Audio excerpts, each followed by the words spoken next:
So you have come to Washington, D.C.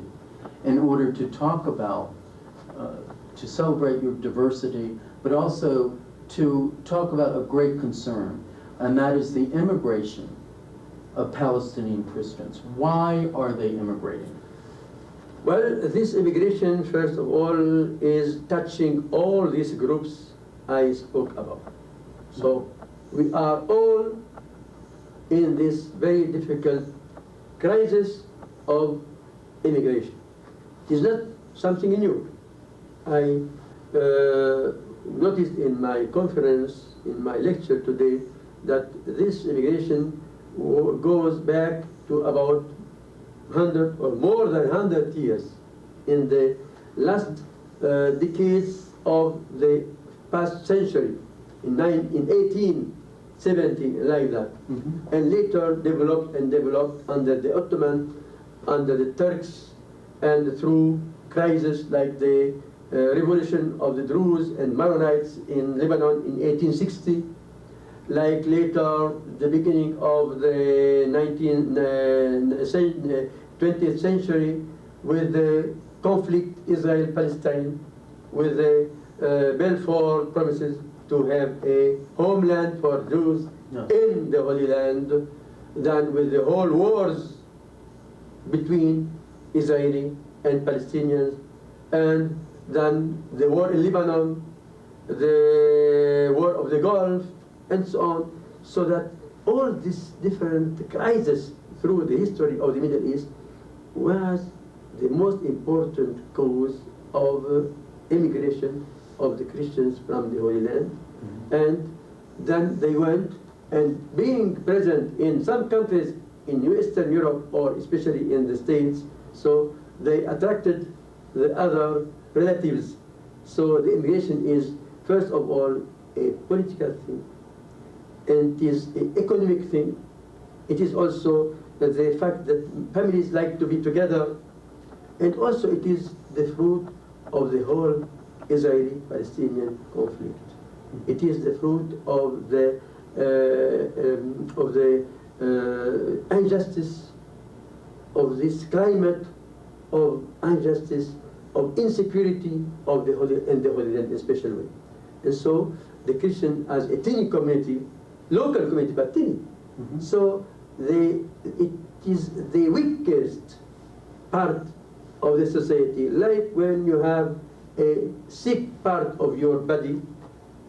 This part is the Christian body in the Holy Land, and they are compelled more than the others to leave the Holy Land and to go to have better possibilities of life for them, for their children especially.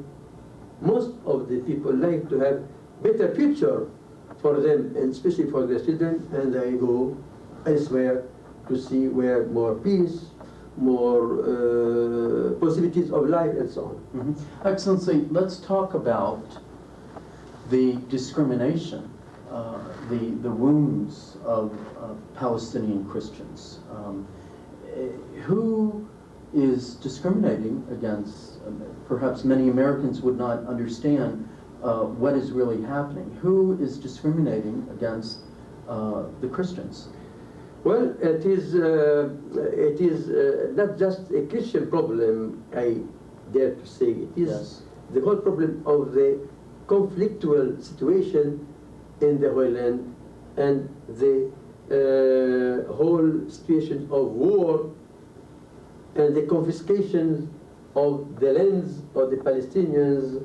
They were thrown away from their land in 1948, and Muslims as well as Christians, about a million, and then the whole policy of Judaization of the country of Palestine, the implantation of settlements in different countries, the massacres in 1948, the destruction of villages, and so on. It is not just a discrimination against the Christians, but let us say it is a social situation of Christians and Muslims together. But the Christians are more compelled because they are tiny community. because they have relatives abroad, Yes. and they like to join them and so on. So this conflict is for all of us.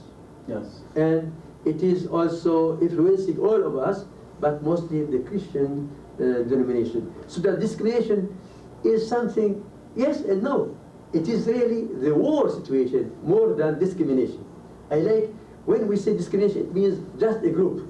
But here we have a whole conflictual situation where the Jews also are under this difficult situation.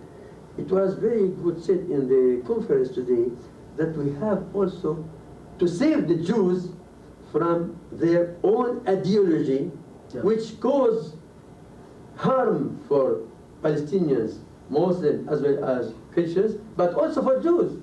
Yes. It was very good spoken about the children from both sides for the coming generations, how they will go away from this trauma of these events, to have children killed, and to have soldiers or Palestinians mostly killed. What to do with their children? What is the trauma in the soul of these children? And this conflict is mostly active and working in the soul of Christian ethnic communities, and they go more and more. This last crisis of September, October, the Intifada of Al-Aqsa, is really harming the whole society, and it is also mostly harming the Christian society because they like to go to leave the country. And therefore, the most important factor of stability for the Christian presence is the peace. If we don't have peace, if we continue with war and with injustice to the local Palestinian community, we will see more and more people immigrate.